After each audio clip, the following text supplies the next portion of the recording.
Séquence numéro 1 de cette journée et demie, changement climatique. Alors, le climat, on va dire que le climat est en train de changer parce qu'il est tout déréglé et ça a un impact majeur sur l'eau que l'on a vu tout à l'heure avec Dominique Poissonnier sur la Somme et pas que. Pour en discuter, donc voir l'impact à une échelle plus globale, plus nationale, internationale sur l'eau. Merci de me rejoindre, Édouard Boinet, Jean-Michel Soubérou. Alors, Ronan Dantec sera en visio et André Flageolet.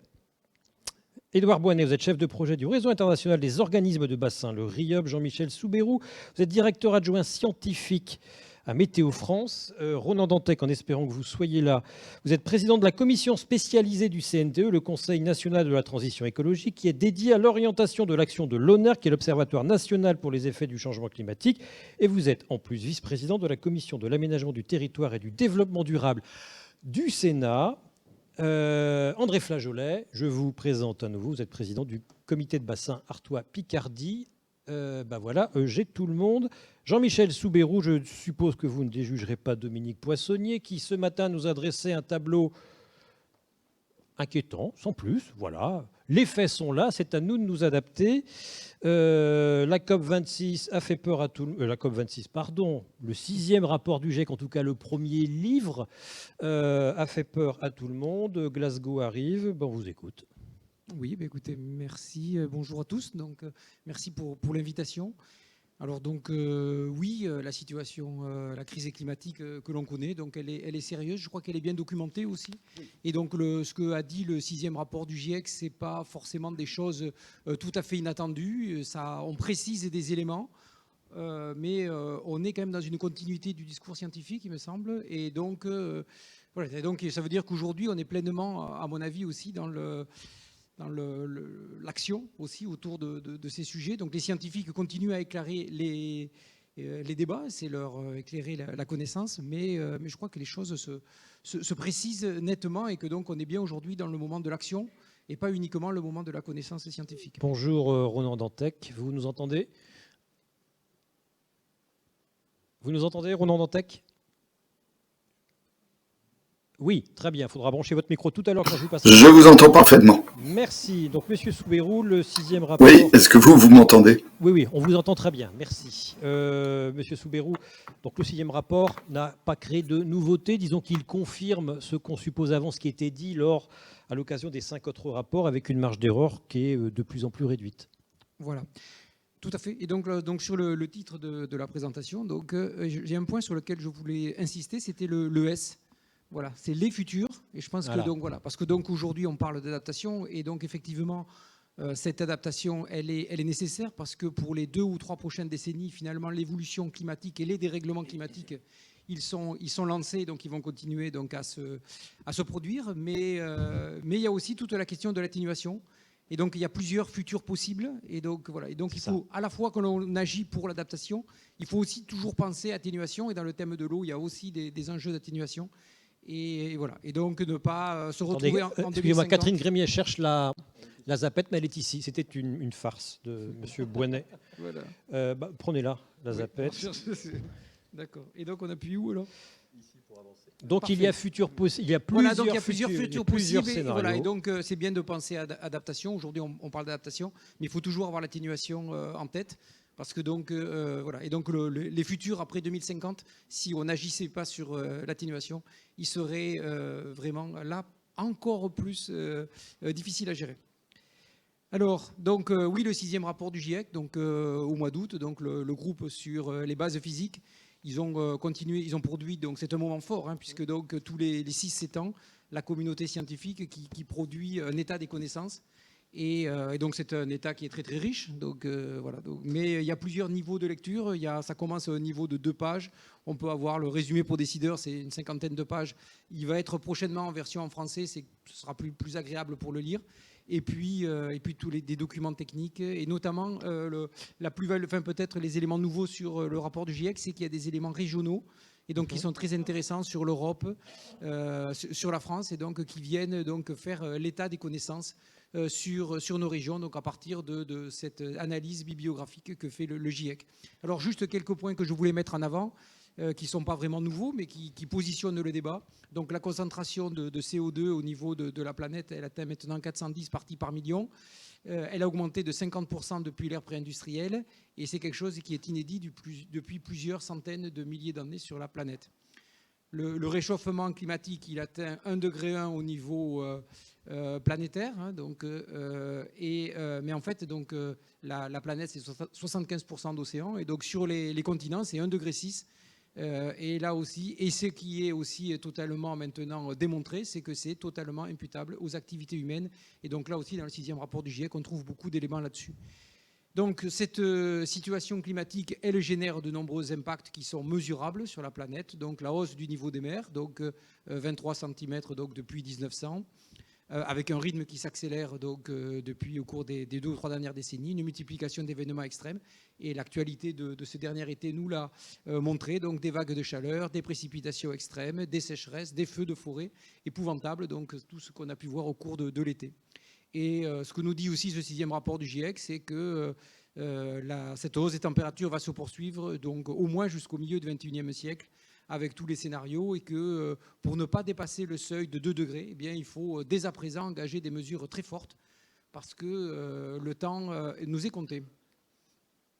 Voilà donc sur le GIEC. Alors, oui, il faut appuyer sur le bouton. Oui, c'est moi qui ai le bouton, donc je ne me rappelais plus, donc excusez-moi. Donc si on revient au niveau national, donc le constat du changement climatique, eh bien, il est mesurable aujourd'hui, et il est totalement cohérent avec ce que je viens de dire au niveau planétaire. Donc le réchauffement à l'échelle de la France, il est de 1,8 degré depuis 1900, et même de 1,5 degré depuis les années 60. Donc on voit cette accélération du changement climatique. Mais ça n'est que des moyennes. Et on nous disait ce matin, M. Poissonnier, que ça impacte beaucoup plus les extrêmes, les valeurs extrêmes. Tout à fait. Et en valeur et en récurrence. Voilà, donc là on est sur les températures moyennes. Donc si on regardait les températures de l'été, par exemple, se réchauffent plus que les températures moyennes de l'année. Les températures les plus chaudes de l'été encore plus que les températures moyennes de l'été. Donc bien sûr, il ne faut pas s'arrêter à l'analyse de la seule valeur moyenne. Donc on parle de l'eau aujourd'hui dans cette instance. Donc c'est intéressant. Il faut regarder ce qui se passe au niveau des précipitations. Et donc si on a une stabilité du cumul annuel moyen de précipitations, on a une forte variabilité d'une année à l'autre, donc avec des événements extrêmes qui ont été rappelés donc en introduction là, de notre débat. Mais aussi avec une différence nord-sud qu'il faut avoir en tête. Donc ici, on est dans la moitié nord, et donc c'est plutôt des problématiques d'augmentation des précipitations qui se produisent. Mais c'est vrai que moi, venant de Toulouse, je suis plus habitué à évoquer donc aussi les questions d'assèchement donc sur la moitié sud, de diminution des précipitations.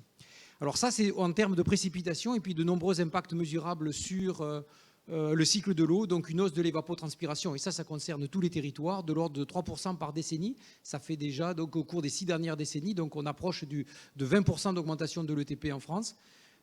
Plus de vagues de chaleur, 3 fois plus nombreuses, plus de sécheresse des sols, 2 fois plus nombreuses, et même 3 fois plus nombreuses quand on va sur la région Occitanie, par exemple. Malgré le fait qu'il y ait plus de précipitations, vous dites, on aura plus de sécheresse des sols. Alors tout à fait. Donc les deux choses ne sont pas du tout antinomiques. Pourquoi ? Pourquoi ? Parce que donc comme il fait plus chaud, dès que l'on a une période sans pluie, donc le sol s'assèche beaucoup plus vite. D'accord. Et donc on peut avoir à la fois en même temps plus de précipitations, des événements de précipitations intenses qui génèrent plus d'inondations, et à la fois des sécheresses plus sévères. Et ce constat, il est fait en France, mais il est fait aussi par exemple au Royaume-Uni, ce qui peut paraître un petit peu évident au départ, hein. Mais c'est bien ce que nous disent donc les projections climatiques. Ça n'a rien à voir avec le Brexit, hein, au Royaume-Uni. Ça n'a pas suffi en tout cas, donc c'était le diagnostic qui avait été fait avant, et a priori il se maintient. D'accord. Alors concernant donc, comment est-ce que l'on aborde le climat futur, là aussi rappeler comment les scientifiques et les climatologues travaillent donc sous l'égide du GIEC, hein, donc qui définit différents scénarios climatiques, et ces scénarios climatiques, ils correspondent donc aux évolutions de la concentration de gaz à effet de serre au niveau planétaire, donc avec un premier scénario donc qu'on appelle RCP 2.6. Alors les 2.6, les chiffres, c'est le bilan radiatif supplémentaire qui est amené donc au niveau du bilan énergétique de la planète. Donc 2.6, ça correspond à l'atteinte de la neutralité carbone très rapidement, vers 2050 à peu près. Et puis les scénarios, à l'inverse, le scénario RCP 8.5, c'est la poursuite de la hausse des émissions de gaz à effet de serre tout au long du XXIe siècle, c'est la courbe en rouge. Et puis les scénarios intermédiaires, ce sont des scénarios dans lesquels on arrive à réduire un petit peu nos émissions de gaz à effet de serre, mais tardivement dans la seconde moitié du XXIe siècle. Ça correspond aux engagements actuels des États qui vont être rediscutés à la COP26, donc d'ici début novembre. Pourquoi la courbe du RCP 8.5 s'éloigne autant des autres? Il y a un effet de seuil qui est passé au-delà d'une certaine hausse de température où tout s'emballe? C'est-à-dire que dans les autres scénarios, donc, on réduit les émissions, alors que le scénario RCP 8.5, lui, il continue à les augmenter, ce qui fait que c'est échappement libre. Voilà, et donc ça va donc au-delà de 2060, à ce moment-là, donc les entrants des scénarios sont très différents. Là, on est sur le bilan radiatif, on n'est pas sur les températures, mais c'est vrai que les températures réagissent un petit peu de la même façon.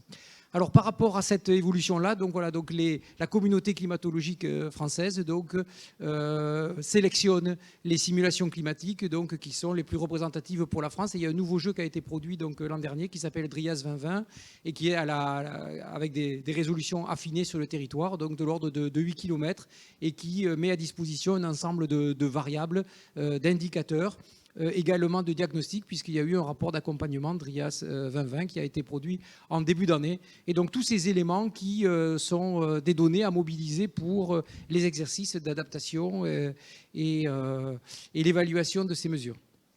Alors qu'est-ce qu'ils nous disent ces nouveaux scénarios pour l'eau?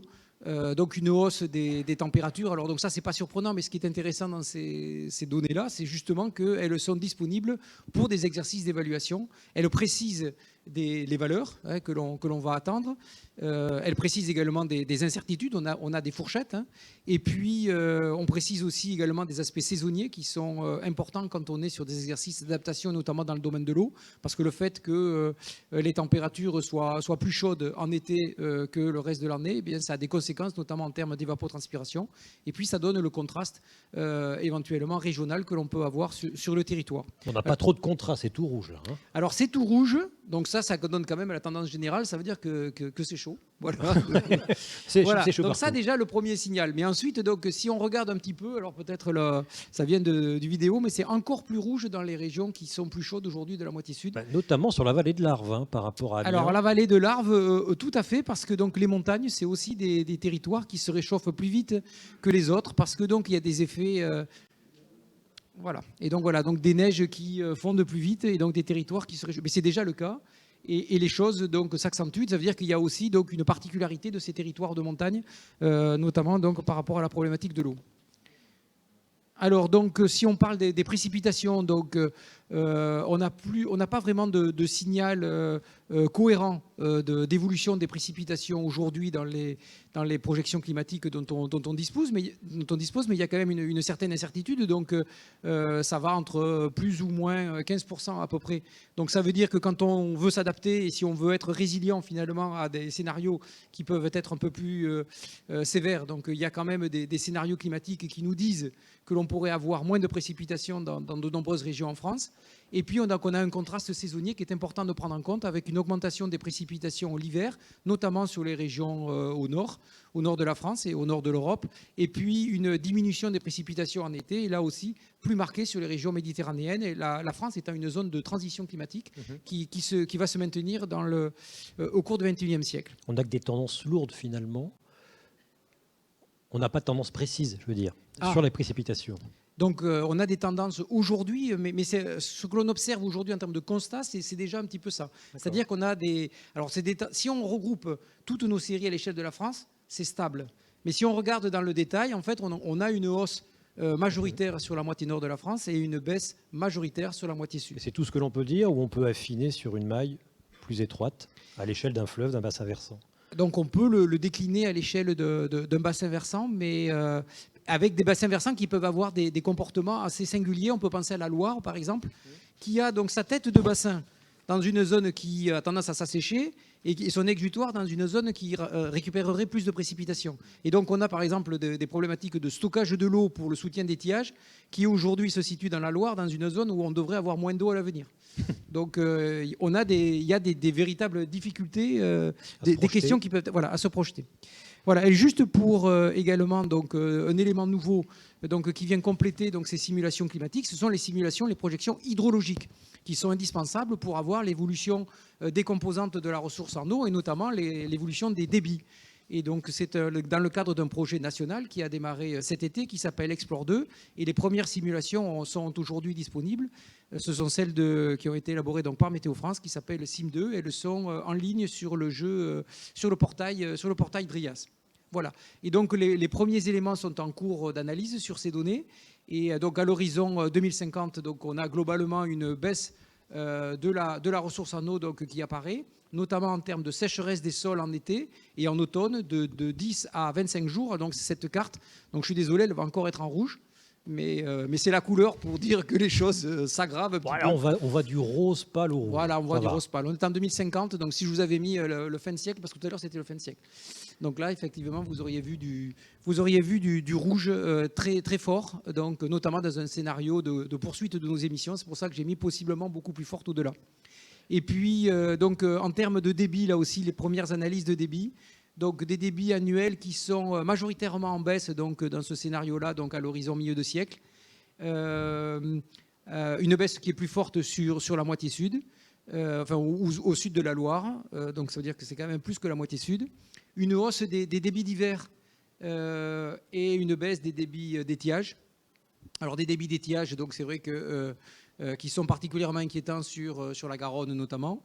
Mais la hausse des débits d'hiver, ça veut dire aussi que le risque de crue pourrait bien se maintenir, voire s'accentuer avec donc, ces scénarios climatiques-là. Et masquer le risque sécheresse. Non, pas masquer, les deux s'additionnent en fait. Donc on peut à la fois avoir les deux. Et donc donc c'est des éléments qu'il faut préciser et de pouvoir le préciser aussi à l'échelle des bassins versants, parce que ce que l'on voit dans ces simulations, c'est qu'on a des réactions qui sont très différentes selon les bassins versants, selon notamment le fait qu'il puisse avoir des aquifères, des nappes souterraines qui viennent alimenter les cours d'eau, en sachant que donc, si on a une meilleure recharge de ces nappes l'hiver, ça peut peut-être faire évoluer les choses par rapport à d'autres bassins qui ne l'auraient pas. Donc voilà, et je terminais donc en voulant signaler donc qu'il y a un portail DRIAS Eau donc qui est en cours de développement. Donc ces premières simulations, elles sont sur le portail DRIAS Climat, mais à partir de la fin de l'année prochaine, on aura un portail DRIAS Eau qui donc permettra de rassembler toutes les données sur l'eau et l'accompagnement pour l'action, pour l'action sur l'eau. Merci, c'est parfaitement clair. Monsieur le sénateur, vous êtes avec nous, vous avez suivi cet exposé. Ronan Dantec. Vais-je vous voir à l'écran? Nous avez-vous dans les oreilles? Oui, bien sûr. Eh bien, sinon, André Flageolet. Si, c'est bon. Ronan Je Dantec. vous ai dans les oreilles et je vous vois. Oui, alors par contre, on vous entend pas assez fort. Est-ce que la régie peut monter le gain? Clément? Bonsoir. Oui, monsieur Dantec, je suppose que vous n'avez pas découvert grand-chose. Vous êtes sur la question climatique et de l'environnement depuis des années. Ça vous inspire quoi quand même? L'eau va être de plus en plus variable. L'eau va être de plus en plus difficile à modéliser. Est-ce que la gestion de l'eau, est-ce que la loi sur l'eau, tout ça est encore adapté? Enfin, allez-y, qu'est-ce que vous pensez de ce qui vient d'être dit?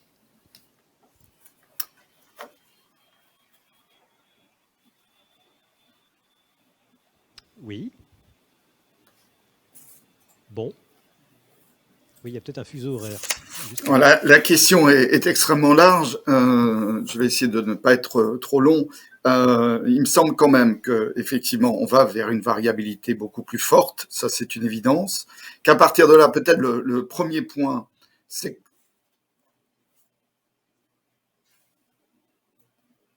Oui, vous avez un décalage extrêmement important avec moi, moi, il me semble quand même que la première question qui nous est posée, c'est qu'à partir du moment où on sait cette variabilité, c'est quand même d'avoir une connaissance scientifique et une information à l'échelle des communes qui soit beaucoup plus précise. Donc, au niveau de l'ONERC, moi, je préside le comité d'orientation, de suivi du CNAC qui vérifie qu'on tient les objectifs qui sont dans ce programme national d'adaptation au changement climatique. Je sais qu'aujourd'hui, l'ONERC travaille avec Météo France pour avoir aussi des informations qui soient de plus en plus à des mailles qui correspondent à la maille d'action de l'intercommunalité, de la commune. Donc, on a d'abord un gros enjeu d'information pour que cette variabilité qu'on connaît, elle soit mieux documentée et qu'on ne laisse pas les élus, les décideurs, les acteurs économiques, les acteurs agricoles, seuls finalement avec cette incertitude. Donc je crois que là, on a un premier grand enjeu d'action publique qui est d'avoir une information qui soit de plus en plus précise. Ça, c'est le premier point. Le deuxième point, et André Flageolet, que je salue, avec qui on a animé de nombre de débats ces dernières années, le redira. Je crois qu'on a quand même la chance d'avoir en France ces outils que sont les comités de bassin, le fait qu'on prenne l'eau à l'échelle du bassin, qu'on ait donc une capacité à appréhender l'eau sur des échelles pertinentes par rapport à son mode de fonctionnement. Ça, c'est quand même une chance française. Ça, il faut le redire. Ces comités de bassin, y compris les ressources que nous avons sur l'eau et qui doivent rester à l'eau. On sait qu'on a eu ces dernières années, et sur tellement de gouvernements que mon discours reste politiquement très neutre, beaucoup de hold-up avec les recettes de l'eau qui sont retournées dans le budget général. Donc, on a aussi des financements qui nous permettent d'agir. À partir de là, que dire encore? D'abord qu'il va falloir beaucoup de courage aux élus locaux pour expliquer à leur population ce qui va arriver. On en discutait non pas avec l'ANEM, mais l'ANEL, qui est l'association des élus du littoral. Jean-François Rapin, sénateur des Hauts-de-France, pas très loin d'ici, en est le président. On en discutait au Sénat il y a quelques jours. On sait alors il y a l'eau qui descend de la montagne, qui traverse le pays, mais il y a aussi l'eau qui monte par la mer, et dans votre région, il y a les deux. On sait que l'eau va monter. On sait qu'à partir de là, un certain nombre de territoires vont être menacés, que dans certains territoires, il faudra abandonner des habitations, que l'activité humaine se retire. Dans d'autres, ça sera d'autres types d'adaptations. Je ne dis pas que tous les territoires menacés doivent être des territoires qu'on abandonne à la montée des eaux, mais ça veut dire beaucoup de pédagogie, y compris du courage pour dire à des populations, on ne va pas pouvoir rester là indéfiniment, même si c'est pas un risque de type tsunami, qu'on a le temps de s'adapter. Et je crois que c'est pareil sur un certain nombre de bassins où les risques d'inondation vont être tels que là aussi, dans les documents d'urbanisme, il faudra avoir le courage de dire il y a des territoires qu'on va abandonner, qu'on va gérer différemment. Et ça, je crois que cette culture-là, on est en train de la préciser, et ça sera certainement des choses qu'on devra retrouver dans le prochain PNAC, le Programme national d'adaptation au changement climatique numéro 3, qui sera précédé d'un grand débat. Barbara Pompili vient de l'annoncer en 2022 et avec une loi en 2023, puis des décrets à la fin 2023, que dans ce cadre-là, effectivement, il faudra des documents d'urbanisme, un aménagement du territoire qui en tiennent compte. Donc ça fait beaucoup d'enjeux, ça veut dire aussi beaucoup d'enjeux sur l'indemnisation, quelle place pour le système assurantiel, quelle place pour la solidarité nationale, parce qu'il serait injuste que seulement ce soit à l'échelle du territoire qu'on le gère. C'est évident que ce n'est pas dans GEMAPI qu'on trouvera les recettes suffisantes pour que chaque territoire s'autogère sur les questions de l'eau. Donc on a encore beaucoup de questions devant nous, mais donc si je retiens pour conclure et synthétiser, un enjeu d'information. On y travaille avec Météo France. Il faut que cet enjeu soit à la maille de la décision publique locale, donc à l'échelle de la commune, à l'échelle de l'information des citoyens au moment où ils achètent un bien et où ils se demandent quel va être l'avenir de leur propre bien. Donc là, on a un gros travail, mais il est engagé pour avoir cette information. Ensuite, bien sûr, des systèmes d'aménagement, des documents d'urbanisme et de la solidarité sur les financements, même si on pourra s'appuyer effectivement sur cet outil précieux qui est le comité de bassin en France et les agences de l'eau. Je suis branché. Ronan Dantec précisait un peu sur les sources de financement, il en faut plus, il faut augmenter les assiettes, il faut de nouveaux impôts, et sur les documents d'urbanisme et de planification, il faut les renforcer, mais comment? Il faut renforcer les PLUI, les SCOT, enfin, de façon plus concrète, qu'est-ce que vous suggérez? Qu'est-ce que vous envisagez pour l'avenir? Ah ben, là, sur les documents d'urbanisme, je pense qu'on a globalement les outils. Il faut maintenant que, dans le cadre des intercommunalités, notamment des PLUI, mais aussi, y compris des STRADET au niveau régional, on ait le courage de dire voilà le risque à l'échelle de chaque territoire et qu'est-ce qu'on en déduit en termes d'urbanisation. Qu'est-ce qu'on en déduit aussi pour faire écho à ce que disait l'intervenant avant notre table ronde. Les solutions fondées sur la nature, c'est quelque chose d'important, mais ça s'écrit aussi dans les documents d'urbanisme, ça s'écrit dans les STRADET, ça s'écrit dans les SCOT et les PLUI, sinon ça ne sera pas fonctionnel. Donc je pense que là, on n'a pas besoin de créer de documents supplémentaires, on les a, et c'est effectivement le courage des élus locaux et leur capacité de rendre ces décisions acceptables, parce qu'on sait qu'on aura aussi des problèmes d'acceptabilité, qu'on aura des gens qui diront « je prends le risque ». Ça, c'est évident qu'on aura demain ces réactions-là. Donc ça, sur les documents, je pense qu'on n'a rien besoin de créer aujourd'hui. On a globalement les outils, tout ça on va pourra les affiner. manifestement. Et sur les sous, oui, sur les sous, c'est même la discussion demain au Sénat où on va revenir sur la question de l'indemnisation des catastrophes naturelles sur un point très précis qui va être un énorme impact dans le sud-ouest, puisque vous parliez du sud-ouest à l'instant avec Météo France, avec Jean-Michel Soubirous. Tout ce qui est à l'échelle des argiles, de ce qu'on appelle en fait la sécheresse et la réhydratation des argiles qui provoquent derrière beaucoup d'impact sur le bâti, avec du bâti qui se fendit, qui peut s'écrouler. Là, on va avoir des coûts financiers très importants. Donc là-dessus, moi je pense que d'abord, il y a une discussion avec le système assurantiel qui va devoir participer fortement, mais on sait qu'il aura besoin de rester à l'équilibre. Donc il faudra aussi qu'il y ait de la solidarité nationale. Moi j'insiste beaucoup sur ce point parce qu'on voit quand même encore la tentation, sans faire de procès d'intention, peut-être de l'État, de se dire on a créé la GEMAPI, on a créé des outils à l'échelle des intercommunalités, donc c'est là que ça peut se gérer. Non, ça ne se gérera pas à ce niveau sur des territoires qui ont des risques majeurs. Donc il faut trouver des outils de solidarité nationale. On a déjà le fonds Barnier, mais il ne suffira pas. Et ça, cette discussion, c'est une vraie discussion nationale. Le rapport que j'avais fait avec Jean-Yves Roux au Sénat sur l'adaptation à horizon 2050 le disait. Et effectivement, la nouvelle loi climat-énergie de 2023 peut être l'opportunité avant.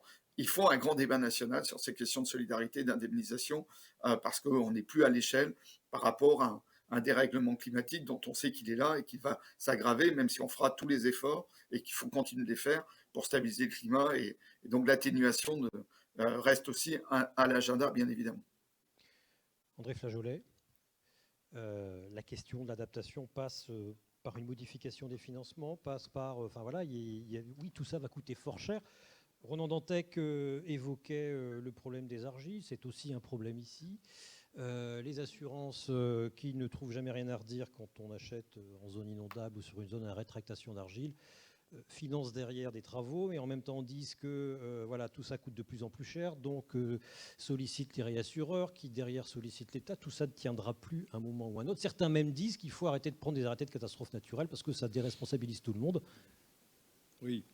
Je voudrais d'abord saluer Ronan Dantec. Je le rejoins complètement sur ce qu'il a dit, peut-être en allant encore plus loin. Sur la question, par exemple, des argiles, moi j'ai fait une constatation, je m'en excuse de le dire publiquement, mais ce sont les nouvelles maisons en général qui se fissurent, pas les anciennes. C'est vrai. On pourrait donc s'interroger sur les libertés que l'on donne à travers les permis de construire, mais également, parfois, les coûts indirects qui seront assurés par la collectivité en cas de problème. La moitié des communes qui devraient avoir un PPRI ne l'ont pas aujourd'hui. C'est-à-dire qu'il y a... Simplement parce qu'il faut avoir vraiment du courage quand on est élu et peut-être avoir l'envie d'être battu pour mettre un PPRI en place sur son territoire. Je suis désolé. Étant donné qu'on lèse toute une série d'intérêts particuliers, d'accord, mais l'intérêt général prévaut, enfin, de mon point de vue d'élu. Voilà. Moi, j'ai un PPRI, j'avais des maisons dans l'eau, je les ai rachetées, je les ai détruites. On est tranquille aujourd'hui. Il n'est pas censé être obligatoire, le PPRI? Comment? Il n'est pas censé être obligatoire, le PPRI? Il est censé être réalisé, mais certains mettent du temps. C'est comme ici dans notre bassin où on a des sages qui vont à la vitesse de l'escargot, d'autres vont à la vitesse des lièvres. Bien, là, il faut encourager les lièvres et pénaliser les escargots. Je m'excuse. Hein. Mais que fait le préfet? Ça s'appelle tout simplement accepter le principe que ce patrimoine en danger doit recevoir une fiscalité environnementale digne de ce nom. Donc, par exemple, j'invite les parlementaires à se battre pour éviter le plafond mordant en 2021. Je les invite à continuer le travail sur la redevance biodiversité, qui est absolument indispensable. On ne peut pas faire affronter les enjeux qui ont été exprimés par M. Soubeyroux à ma droite avec des bouts de chandelle. Il nous faut des moyens. Par exemple, on pourrait considérer que chaque citoyen met sur la table en fiscalité environnementale l'équivalent d'un paquet de cigarettes par semaine. Ou de la moitié d'un portable. Ben non, mais c'est pas la même chose. Mais seulement le problème, c'est qu'on a toujours considéré que l'eau était à profusion, sans problème. Mais ce n'est pas vrai. Et je suis même partisan de considérer qu'à un moment donné, nous devons faire l'empreinte eau, pas l'empreinte carbone, l'empreinte eau. Combien coûte 1 kilo de ceci ou 1 kilo de cela en eau? Et vous verrez que si on fait cela, on va d'un seul coup prendre conscience que la quantité disponible de l'eau mérite que l'on regarde la justification de nos consommations. C'est hyper important. C'est-à-dire que vous devez non pas poser la question de savoir ce que l'on peut faire, par exemple, en matière agricole, mais c'est la question de savoir ce que la terre est capable de supporter, d'accepter, de donner avec l'eau dont on dispose. Sachant par ailleurs qu'il faut partir du principe que la ressource en eau ne doit jamais être abaissée au-delà du raisonnable. Or, dans les études Explore, pour ce qui concerne notre bassin Artois-Picardie, si je prends la courbe rouge de mon voisin, je vous dis que 50% de mes rivières sont à sec en été. Ah, j'en sais rien. Et mesurer l'impact sur la faune et la flore. Et donc, quand on le pose cette question de cette façon-là, il ne s'agit plus de savoir si on peut continuer à avoir des comportements pratiquement de prédateurs vis-à-vis de l'eau. Mais il faut avoir des comportements responsables. Et ce que je dis là, je vais l'ajouter parce que Stéphane Le Soulier était présent tout à l'heure et il est le président de la Commission internationale. Nous ne pouvons pas ignorer le rapport nord-sud, non pas entre Marseille et Lille, mais entre les pays qui bénéficient de la ressource en eau de façon suffisante, voire excessive, et ceux qui n'en ont pas. Parce que la question de la survie de certaines personnes est posée. Aujourd'hui, la guerre dans le monde ne concerne que 20% des morts prématurées. Le reste, c'est la qualité de l'eau. Ça va ? Pour l'essentiel. Voilà. Et donc, je dis simplement que nous avons intérêt à développer, vous savez ma position au comité de bassin là-dessus, nous avons intérêt à développer, je dirais, l'autonomie de pays tiers afin d'éviter d'autres problèmes. André Flageolet, vous parlez de cette... il faudra une redevance biodiversité. Ce serait une façon d'alimenter l'OFB avec autre chose que les revenus tirés de l'eau, finalement. Est-ce que l'essentiel, ce ne serait pas que l'eau aille à l'eau ? L'essentiel est que l'eau et les milieux aillent à l'eau et les milieux. Oui, vous tournez autour. Je lis les deux. Non, mais nous ne pouvons pas penser l'eau indépendamment des milieux dans lesquels elle se trouve. Certes, il y a quand même des ressources qui sont parties ailleurs et qu'il s'agirait de retrouver. Je suis d'accord. Bon, ben voilà. Totalement d'accord. Ronan Dantec disait tout à l'heure qu'un certain nombre de ministres, toutes tendances confondues, piquaient de temps en temps joyeusement dans les caisses des agences de l'eau. C'était par paquet de dizaines de millions. Aujourd'hui, c'est en continu. Voilà. Mais c'est moins douloureux, mais c'est en continu. Voilà. Oui, je me souviens d'une interview avec Martin Malvy qui en faisait presque une crise d'apoplexie quand il faisait ses comptes. Vous intervenez quand vous voulez, Ronan Dantec, vous levez juste la main, non pas pour jurer sur la Constitution, mais pour que je puisse vous voir. Bruno Forel, vous le voyez, vous, le changement climatique dans la vallée de l'Arve? Ça a été dit, évidemment, on est tous en responsabilité à essayer d'observer l'éclairage que la science peut nous apporter. Le milieu alpin, monsieur l'a dit tout à l'heure, est particulièrement touché puisque les milieux montagnards ont plutôt des impacts qui sont ajoutés. Ça fait au moins 3-4 étés que l'isotherme est au-dessus du Mont Blanc pendant à peu près 2 à 3 semaines, ce qui n'arrivait que très rarement autrefois. Au sommet de mon petit bout de territoire, il y a une montagne qui s'appelle le Cheval Blanc. Ça n'est plus un cheval blanc. Les neiges éternelles du Mont Blanc ne sont plus éternelles. Elles fondent dorénavant à chaque été. Et il y a des glaciers, les glaciologues avec lesquels nous discutons, il y a des glaciers qui sont... Enfin, si je vais faire un peu de publicité, il y a des glaciers, si vous voulez avoir la chance de les voir, allez-y. Parce que, il faut y aller tout de suite. Parce que dans 20 ou 30 ans, ils auront disparu. Et du coup, Jean-Michel Soubérou, je vous redonne la parole. Quand les glaciers fondent, ça veut dire qu'il faut s'attendre à une augmentation du volume des rivières le temps qu'ils fondent, avant qu'ensuite on tombe sur l'exact inverse? Alors ça peut être le cas. Par contre, Ouais. c'est que ça ne marche qu'une fois. Ah oui, Donc, c'est ça. C'est-à-dire qu'une fois qu'ils ont fondu, effectivement, après, C'est donc, fini. ils n'alimentent plus les cours d'eau. Mais pour les grands glaciers des Alpes, donc, effectivement, ça peut conduire à un maintien des débits au moment où la fonte, c'est-à-dire c'est aujourd'hui, donc c'est pas demain que les glaciers vont fondre, c'est aujourd'hui. Alors ça c'est vrai pour les grands glaciers des Alpes, c'est pas vrai. Alors par exemple c'est pas vrai pour les Pyrénées, donc dans les Pyrénées, donc dans 20 ans les glaciers, les derniers glaciers auront disparu. Et bon, pour les glaciers, effectivement, dans la zone du Mont Blanc ou ceux qui viennent de Suisse, effectivement, donc là, il y a un petit peu plus de temps, mais la contribution au soutien des débits, donc effectivement, elle peut exister pendant une dizaine d'années, mais c'est bien sûr très provisoire. Bruno Forel, ce constat que vous faites déjà, est-ce qu'il entraîne déjà des frictions, des interrogations, des questionnements sur la gouvernance, le financement de l'eau?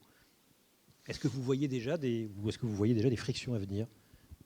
Il est clair et il est certain que, bon, comme je l'ai dit tout à l'heure, nous avons pu avoir la chance de nous organiser de manière extrêmement intégrée. La solidarité amont-aval dans le bassin versant du Mont Blanc est complète, c'est-à-dire que la GEMAPI a été transférée, la compétence a été transférée à un EPTB EPAGE. Et la GEMAPI est la même pour tout le territoire, depuis le bas du bassin jusqu'à la tête de bassin. D'accord ? Donc là, la solidarité financière est organisée.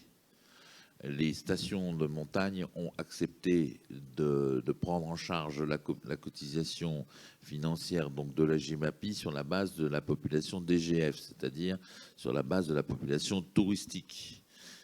Et il va de soi que quand il faut contrôler une lave torrentielle, les investissements passent facilement les millions d'euros. Le PAPI de la vallée de l'Arve, qu'on a eu la chance de pouvoir labelliser, le PAPI 2, c'est 67 millions d'euros d'investissement.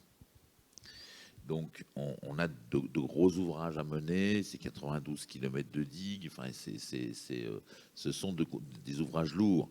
Il va de soi qu'en tête de bassin, on ne peut pas financer tout seul. Donc il faut associer la ville.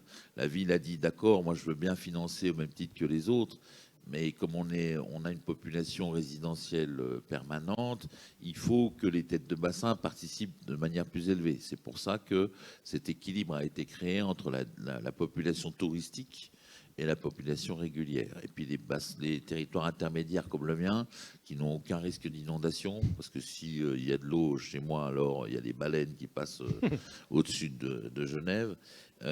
Et puis on a des petits cours d'eau, donc nous on n'a pas de grand risque d'inondation. Par contre, on a des enjeux sur la nature.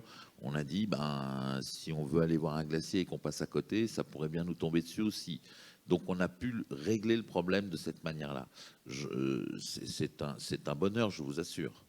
Après, je suis très conscient que ça n'est pas possible aussi facilement sur tous les territoires du national. Donc la question, elle est comme ça. Et il est vrai que les enjeux financiers, aujourd'hui, moi j'ai un syndicat donc qui va jusqu'à la maîtrise d'ouvrage. Hein. J'ai un syndicat qui est endetté sur 24 ans à peu près. Hein.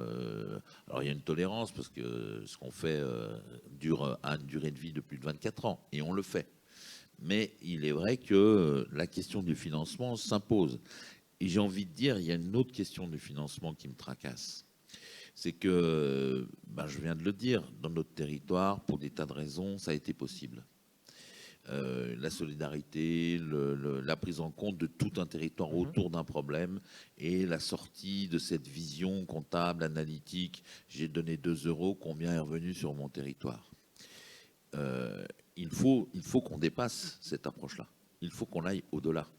Et dans les territoires où c'est plus compliqué, où il y a plus d'interlocuteurs, plus d'acteurs, plus de travail de conviction, il me semble qu'il faut faire en sorte que la couverture de la totalité du territoire en EPTB et que les moyens soient dédiés à ce travail-là de sensibilisation, de création de cette solidarité doit être trouvé. Et il me semble que ça n'est pas des budgets invraisemblables, mais c'est peut-être ce travail politique qui doit être mené par les EPTB qui pourront nous conduire à une meilleure compréhension et une meilleure solidarité de bassin. En tout cas, on essaie de plaider depuis pas mal de temps sur ces sujets-là et on continuera d'essayer de le faire en association avec les agences de l'eau qui sont évidemment les gestionnaires du grand bassin.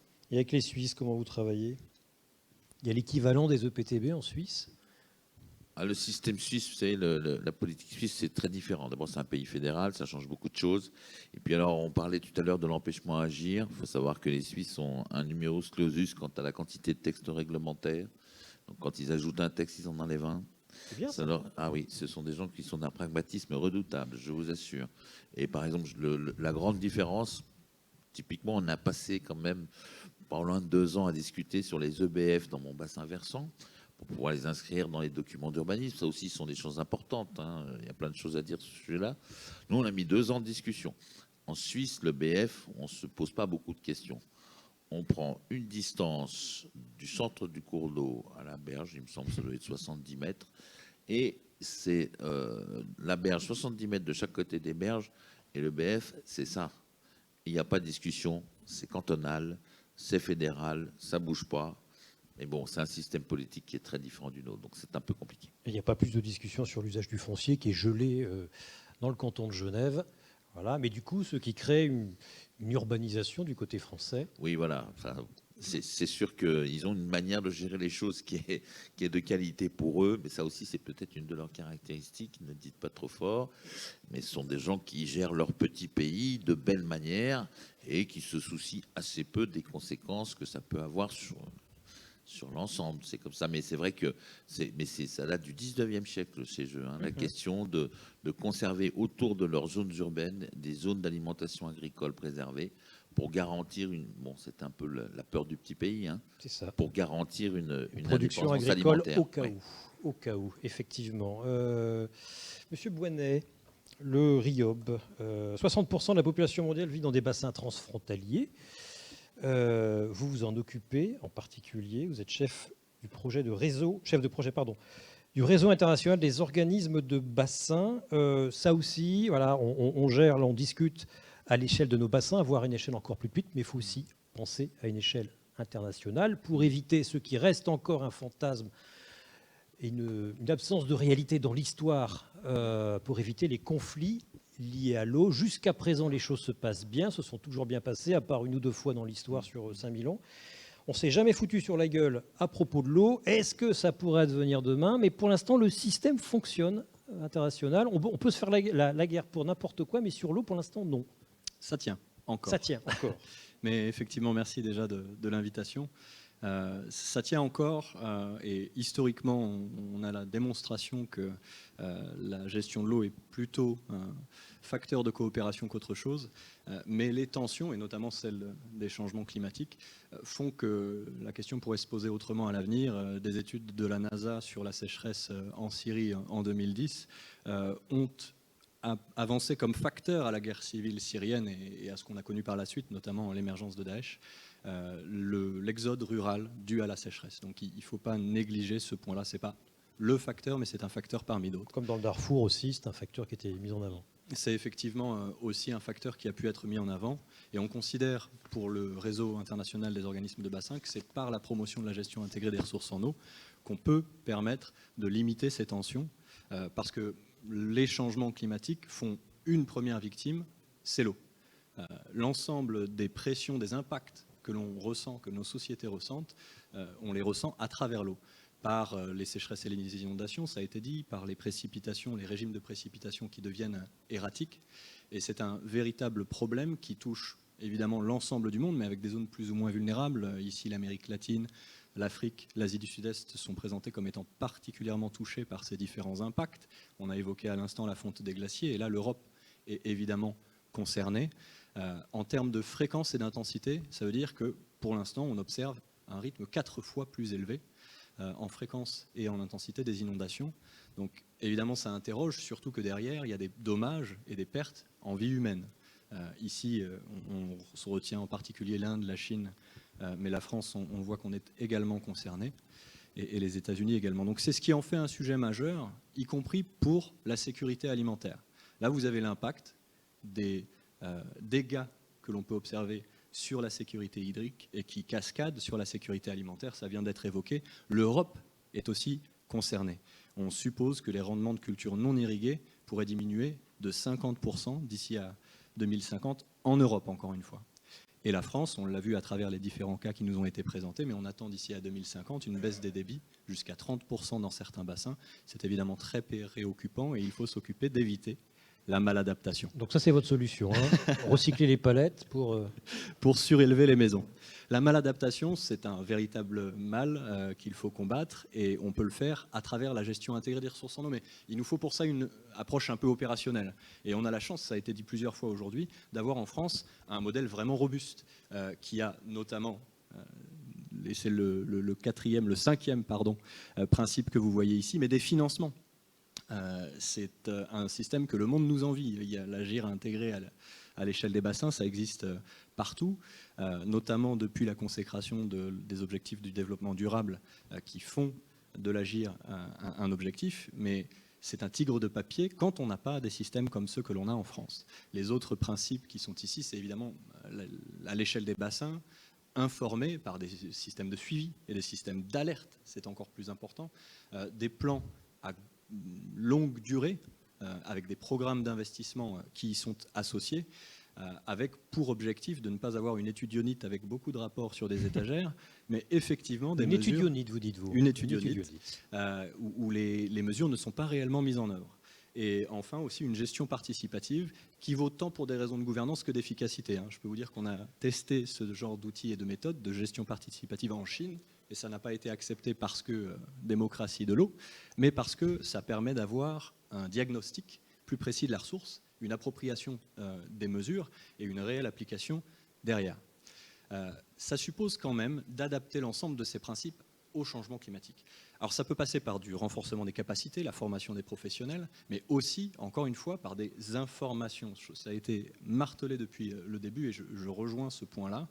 Sans système d'alerte robuste, ici vous avez la carte de Vigicru, on ne peut pas prendre des mesures appropriées d'adaptation au changement climatique. Or, on sait que la logique de crues centennales, décennales est obsolète parce que les fréquences changent.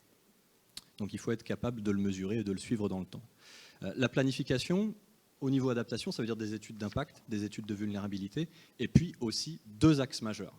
La maîtrise de la demande d'une part, ça a été dit, et puis le développement de l'offre, mais une offre, si possible, non conventionnelle, c'est-à-dire ne pas taper dans les eaux souterraines déjà mal en point ou les cours d'eau, mais plutôt dans de la réutilisation des eaux usées, des recharges artificielles, la récupération des eaux pluviales.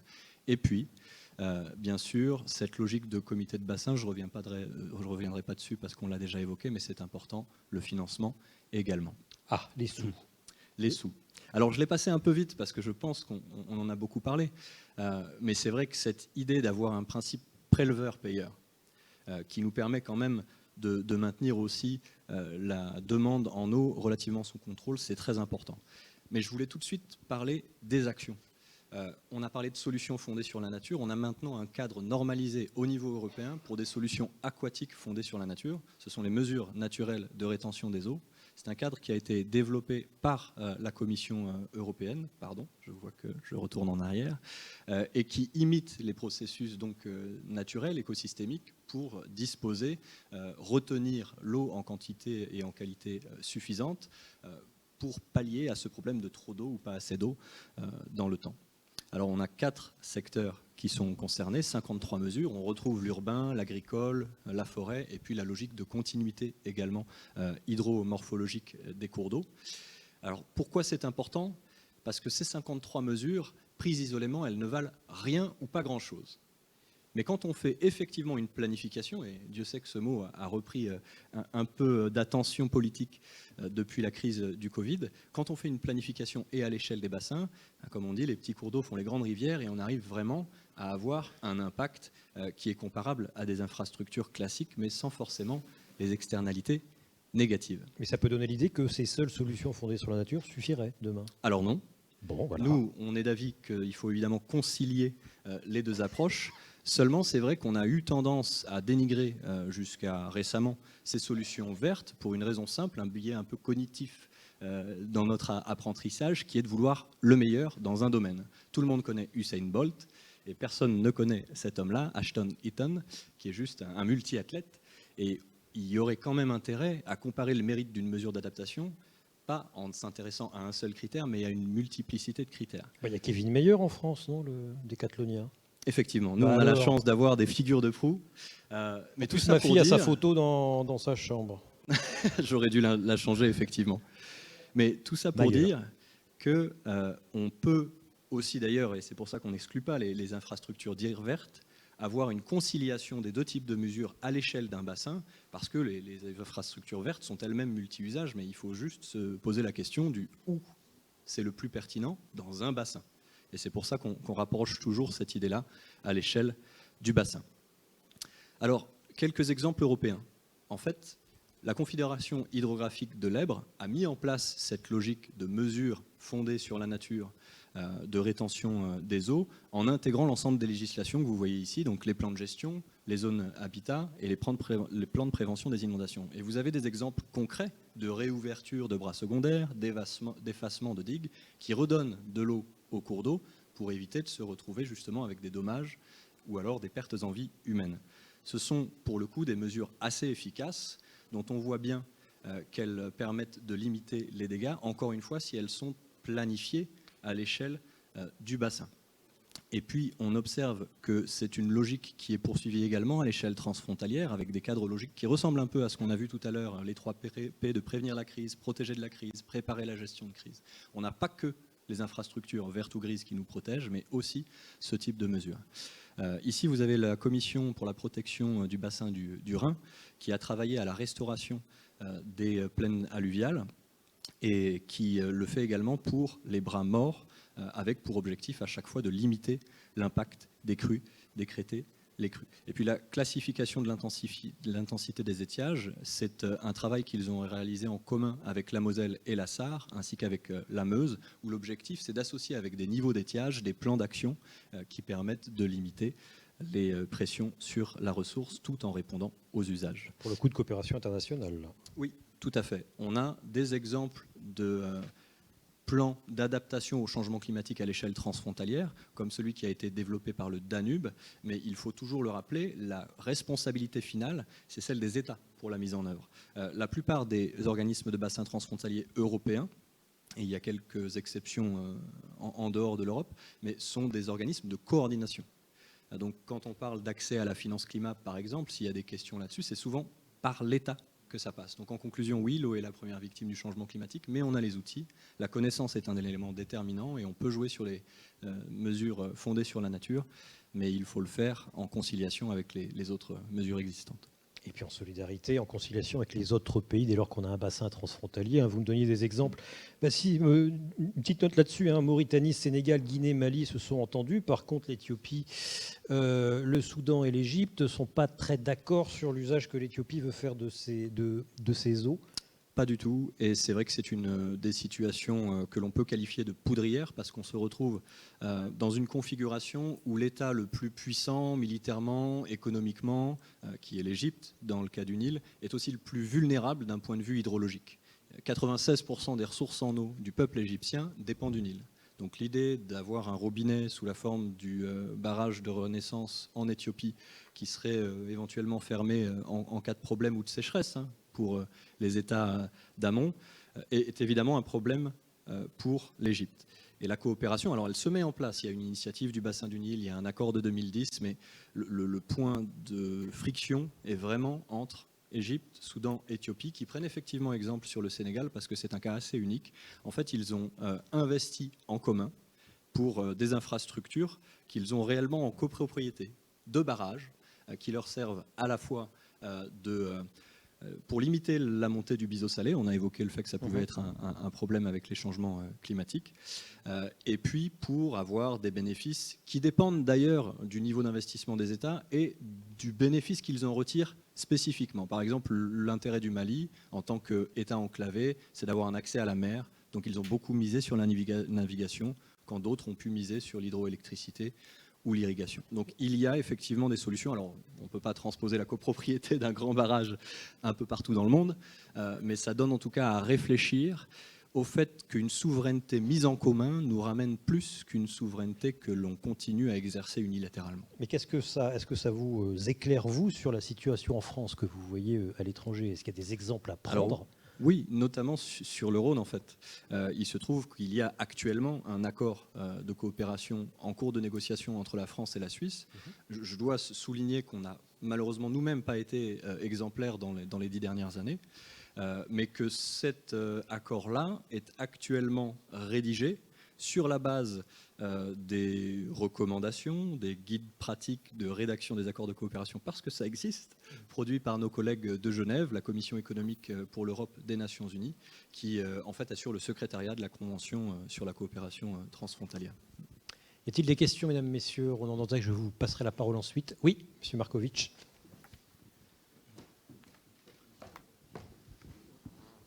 Oui, c'est moi une question qu'une remarque sur en ce qui concerne le barrage Renaissance. Apparemment, l'Éthiopie s'est engagée à ne pas le bloquer dans les périodes de basse eau, mais c'est un autre problème. Il y a un élément qu'on n'a pas du tout évoqué jusqu'à présent, qui est celui de l'internationalisation de l'eau. Non pas dans le sens transfrontalier, mais dans le sens de cette eau virtuelle qu'on exporte et qu'on importe. Pas oublier, quand on parle d'agriculture en France, c'est que plus de la moitié de ce qui est produit en agriculture sert à l'export. C'est-à-dire qu'on n'exporte pas du blé ou de l'or ou du maïs, on exporte de l'eau. Mais on importe aussi de l'acier. Et ces échanges d'empreintes eau mériteraient peut-être d'être évoqués aussi quand on parle de changement climatique, compte tenu des problèmes que ça pose dans un certain nombre de pays. André Flageolet, l'empreinte eau, la voici validée. Daniel, il faut aller plus loin que ça. Il faut aussi mettre sur la table la question de la privatisation des ressources en eau. Le jour où on acceptera de dire qu'aujourd'hui, il n'y a plus de défense incendie dans certains pays parce qu'on a privatisé la ressource, on aura quand même fait de grands pas en avant dans la compréhension des problèmes. Ça a été dit lors des incendies en Australie, ça. Monsieur Dantec, l'empreinte eau, faut-il la calculer en lieu et place de l'empreinte carbone, sur laquelle il y aurait quand même beaucoup à dire parfois? Certainement pas en lieu et place, parce que, compris quand on parle du dérèglement des régimes hydriques, on a quand même le problème du climat au départ. Donc, on a quand même besoin de notre travail sur le climat. Moi, je voulais rajouter aussi que dans les grandes tensions, il y a tout ce qui est le grand bassin du Tigre et de l'Euphrate, où là, il y a l'Iran, l'Irak, la Turquie, qu'il y a beaucoup de projets de barrages en Turquie, et que là, j'y étais il y a 3 ans, c'est toute la culture des Arabes des marais, une des civilisations les plus millénaires de l'histoire de l'humanité, qui est aujourd'hui menacée par ces projets de barrages en Turquie avec beaucoup, beaucoup de tensions. Et je suis bien d'accord dire qu'il faut mettre en avant la gestion entre le Sénégal et les pays voisins, qui est un grand exemple, et c'est l'occasion de dire, puisque à ma connaissance, ça n'a pas encore été dit, qu'on aura un grand enjeu avec le Forum mondial de l'eau à Dakar du 21 au 26 mars, et pour avoir échangé avec Abdoulaye Sen, ancien président de région, qui connaît donc bien l'action territoriale, je crois que c'est un forum qui sera une étape très importante. Ça fait écho à ce que disait André Fajal-Gelé sur la nécessaire solidarité internationale sur l'eau, et y compris de tirer le fil, non pas seulement du climat, mais de la question des ODD, des objectifs de développement durable, de l'ensemble des objectifs de développement. Et je crois que l'ambition des Sénégalais aujourd'hui, c'est qu'en prenant la question de l'eau, c'est aussi de relancer l'agenda du développement durable et des ODD qui, notamment avec le Covid, c'est aussi un peu fragilisé. Et moi, je voudrais revenir vraiment sur ce qu'a dit André Flageolet, et je suis évidemment d'accord avec lui, sur le fait qu'aujourd'hui, il faut gérer l'ensemble des activités économiques d'un bassin par rapport à la ressource disponible. Mais ce qu'on voit sur le terrain, et le bassin Adour-Garonne en est malheureusement l'exemple, c'est qu'on a plutôt des acteurs qui se vivent en concurrence les uns avec les autres, qui savent qu'on va vers cette limitation des usages et qui essayent finalement de capter le maximum de la ressource pour eux. Et on sait le drame qu'on a eu à Sivins. Et je crois que le problème qu'on a dans notre société, au-delà de toutes les mutualisations financières dont on a déjà parlé et qui me semblent faire consensus entre nous, c'est que l'eau, ça ne fonctionne que s'il y a un dialogue et une capacité finalement de contrat social entre tous les acteurs. Et malheureusement, on est dans un moment de société plutôt de tension qui fait que les mouvements de la société, la culture d'affrontement qui se développe ne va pas du tout dans ce sens-là. Et je crois que notre responsabilité d'élus et d'acteurs en général, c'est quand même de se dire, si on ne trouve pas les accords, si on ne renforce pas les dialogues, alors on va vers des affrontements qui seront très durs, parce que l'eau c'est tripal, l'eau c'est vraiment une cause d'affrontement très très fort. Donc oui, il faut absolument aller vers cette logique de gestion de la ressource par rapport à ce qu'on connaît de la ressource, de sortir des logiques d'affrontement d'acteurs, mais le politique a là une responsabilité très très forte, et il faudra, et André est allé dans mon sens, beaucoup de courage pour répondre à cet enjeu. Alors, il y a eu Sivins, effectivement, il y a Caussade aussi, Monsieur Dantec, mais est-ce que pour autant il faut interdire, il faut empêcher la construction de zones de rétention, de bassins de rétention, de bassines pour les agriculteurs ou certains agriculteurs? Ou à quelles conditions faudrait-il l'autoriser ou y réfléchir? La question, c'est de savoir est-ce que ces bassines vont participer de des équipes dans la gestion de l'eau. C'est cette question qui est sur la table. Donc, moi, je pense qu'on a besoin d'un acteur de régulation qui est effectivement à l'échelle du bassin. Je pense qu'on a les outils de gouvernance, mais maintenant, il faut aller au bout. Il y a un autre acteur important, puisqu'on parle de l'agriculture et de l'eau, qui est l'acteur assurantiel. Et qui n'est pas très très clair aujourd'hui dans ses réponses. Je ne sais pas si la Fédération française des assurances est dans la salle, mais dans le rapport qu'on avait produit avec Jean-Yves Roux au Sénat, on avait beaucoup insisté sur ce point. Aujourd'hui, on va, et c'est sur la table, vers un renforcement des régimes assurantiels au niveau des cultures, notamment par rapport à ce risque sécheresse. Si le secteur assurantiel n'intègre pas les efforts faits en amont, notamment le fait de choisir des cultures qui sont moins demandeuses en eau. Aujourd'hui, on a des acteurs sur le bassin Adour-Garonne qui choisissent encore les maïs, qui sont les maïs qui ont le plus besoin d'eau, pas simplement pour gagner quelques pourcentages de productivité en plus. Si ces acteurs sont couverts de la même manière que celui qui va faire l'effort de choisir des cultures moins demandeuses en eau et moins sensibles à la sécheresse, alors le système assurantiel peut devenir un acteur finalement qui retarde les mutations. À l'inverse, s'il module effectivement ces couvertures, il va accélérer les mutations. Mais nous, ce qu'on avait noté, et je crois que malheureusement on en est encore un peu là, c'est qu'au-delà des agriculteurs, les grands systèmes de l'agro-industrie retardent quand même les nécessaires mutations. Donc la question n'est pas simplement pour ou contre les bassines, c'est est-ce que véritablement les grands acteurs des filières agro-industrielles sont d'accord pour cette mutation nécessaire, ou est-ce qu'elles cherchent plutôt à gagner du temps, alors qu'on le sait, les changements en cours rendent impossible de garder les mêmes systèmes de culture, notamment avec des cultures très, très demandeuses en eau comme le maïs. Dans la plaine du Lauragais notamment. Y a-t-il d'autres questions, mesdames, messieurs? Allez-y, pour bien finir cette journée. Merci, madame. Le micro est là tout de suite. Bonsoir. Monsieur, pardon. Oh là là, je suis désolé, je voyais que le haut de votre crâne. En plus, j'interviens demain. Je suis Bernard Baraquet. Bonjour. Mais je t'ai pas reconnu. Bah oui, voilà. J'avais mon masque, c'est pour ça. C'est ça. Donc j'étais en planqué. Mais donc, Planqué derrière le fauteuil. Ouais, Oui. Je voudrais dire 2-3 petites choses. Premièrement, sur la question des assurances. Il faut que vous lisiez, si vous pouvez le trouver, le rapport qu'a fait la Caisse centrale de réassurance en la personne de M. Baudusseau sur le bilan du système CatNat depuis le début. C'est un truc absolument formidable, mais qui montre bien que depuis 3-4 ans, on est systématiquement en déficit, c'est-à-dire qu'on ne récolte pas assez d'argent par rapport à ce qu'on doit dépenser, et en particulier parce que par-dessus les inondations, qui d'ailleurs, dans certaines années, Saint-Martin, ça a été très violent, Saint-Martin, Saint-Barth, il y a la sécheresse. Et il y a donc, rien que pour la subsidence des sols, les argiles et les conséquences sur le bâti, aggravent considérablement la note. Et donc, on ne sait pas comment on va faire, parce qu'on est déjà à une surprime de 12% sur les primes d'habitation. Bah, c'est quand même beaucoup, et je ne sais pas si on va pouvoir continuer comme ça. Voilà. Deuxièmement, M. Forel, il y a et pour M. Boinel aussi, il y a une expérience qui est une success story de la participation transfrontalière.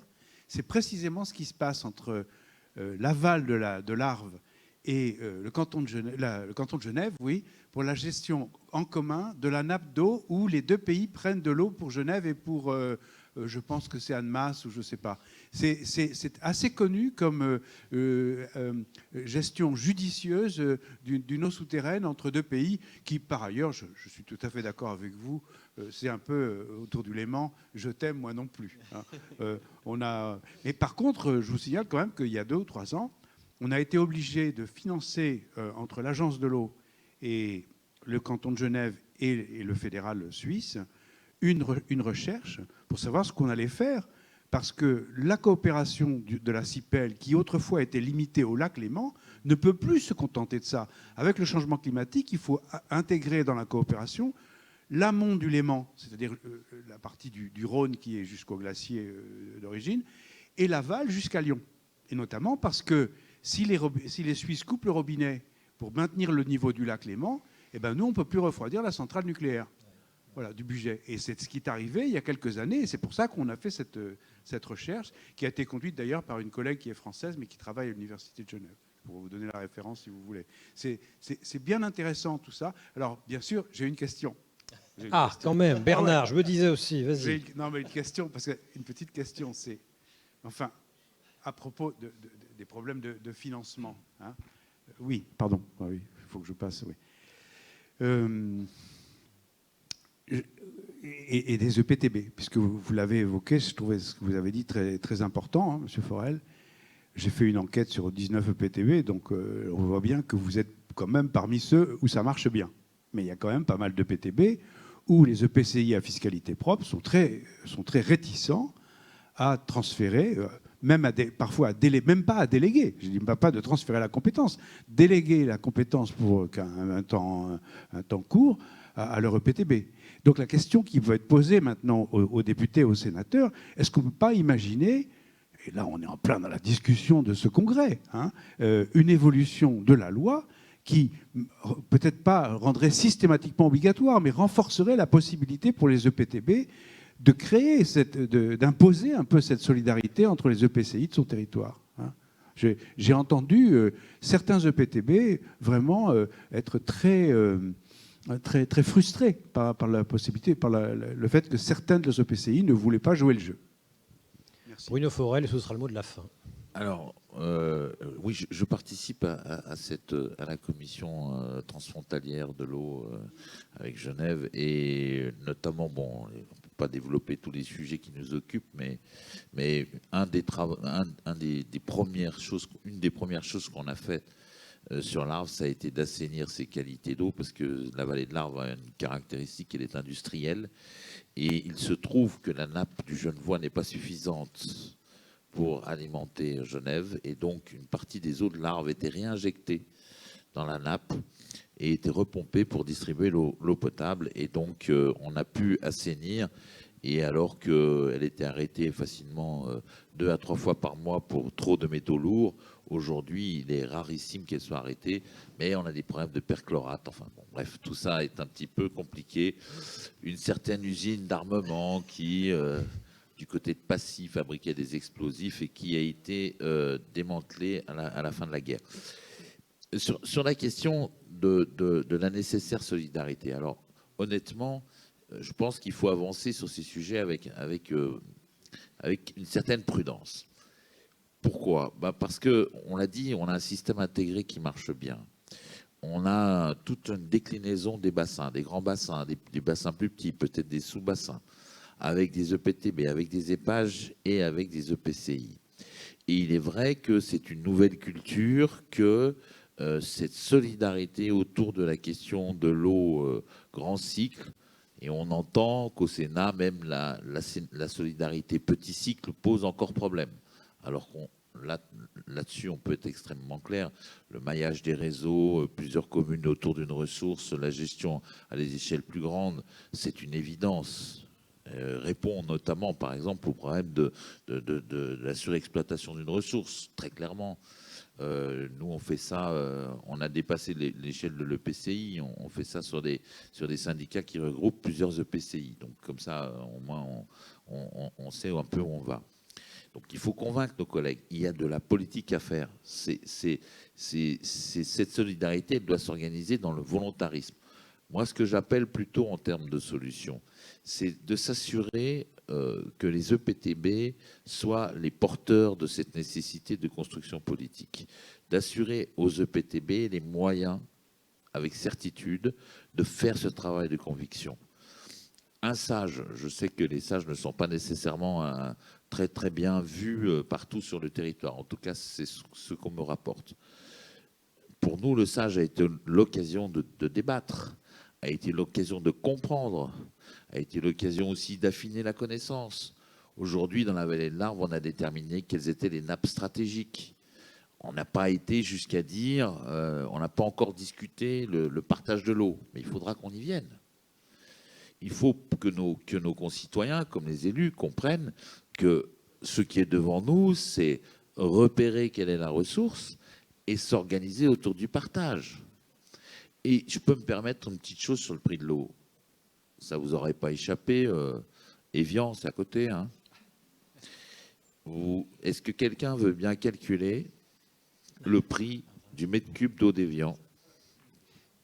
Lorsque j'étais enfant, c'était il y a un peu de temps, peut-être pas si longtemps, on achetait de l'eau d'Évian pour les bébés, pour les malades. Aujourd'hui, la plupart des gens ne boivent plus l'eau, qui pourtant est par obligation potable au robinet, mais achètent de l'eau à un prix au mètre cube qui est invraisemblable. Donc cette question, quelle est sa valeur? Je ne parle pas du scandale écologique de son transport à l'autre bout de la Terre, hein, parce qu'on en retrouve à Dakar de l'eau d'Évian. Hein. Moi, ça me pose quelques problèmes de conscience, je vous le dis, hein, franchement. Mais cette question est politique. Je ne suis pas sûr que la loi puisse la résoudre en entier.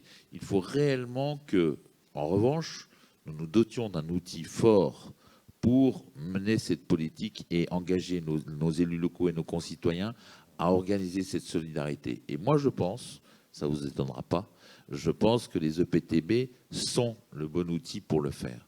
Et donc, si on arrive à donner une pérennité à cet outil de conviction qu'est le PTB, qui peut apporter du savoir, du développement, qui peut faire comprendre à chacun la solidarité, alors je crois qu'on fera encore un pas de plus sans faire une révolution totale, juste en utilisant au mieux l'organisation qui a l'excellence qu'on reconnaît tous.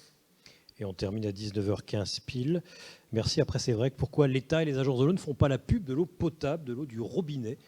Il n'y a jamais de pub sur l'eau du robinet avant et après le journal télé. Par contre, il y a de la pub avant et après le journal télé pour l'eau d'Évian avec des bulles, sans bulles, Perrier, etc., etc.